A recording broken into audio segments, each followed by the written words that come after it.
Miezi ya kuzaliwa na huruka zake. Januari, handsome and cute. Naturally watu wa Januari wana mionekano hiyo. Unapona haraka ukitendwa au kusalitiwa. Sifa za watu wa Januari: jeuri, hadharani au kimya kimya. Sio mtu wa kujikomba au kubembeleza. Kwa uchache tu, darasa hili bado linaendelea sana. Waliozaliwa Februari: mwepesi wa kuumizwa, hisia za haraka lakini uzionyeshi. Una hisia kali but you can hide your emotions. Unapenda sana marafiki zako, company na kutaka waenjoy. Ukiondoka kwenye maisha ya mjinga huwa hauagi. Yaani ukishamdisqualify mtu it's over. March, una uwezo mkubwa sana wa kuficha hisia zako. Ngumu mtu kujua kama amekuumiza au amekukasirisha, ila kwa vitendo atajionea. Kichwa chako kinachaji sana, smart na mbunifu.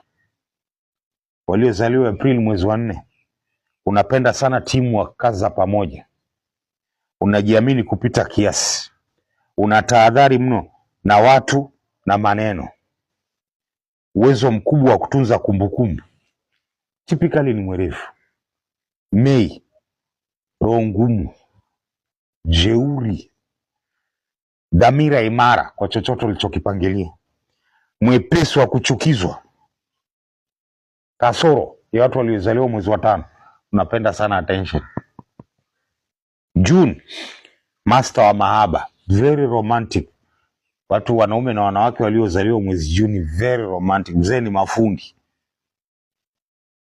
Mvuto mkali, hata huo una pesa ndogo au elimu ndogo. Attraction ya level yako iko juu, una tabia hiyo.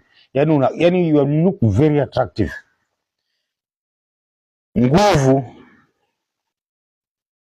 Ngumu kuzidiwa ujanja kwenye mahusiano.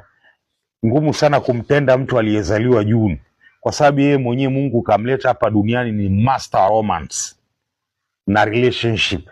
Yaani mtu wa Juni ukimwotea ukamtenda, Mungu akusamehe. Julai, ufahari, unachukia dharau na uonevu. Mpambanaji wa kutetea haki za watu. Una nguvu ya kuona mambo mapema. Ulimi wako ukitamka kitu kinakuwa. Hasira za haraka.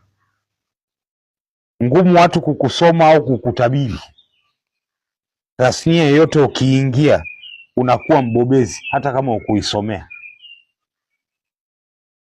Unaonewa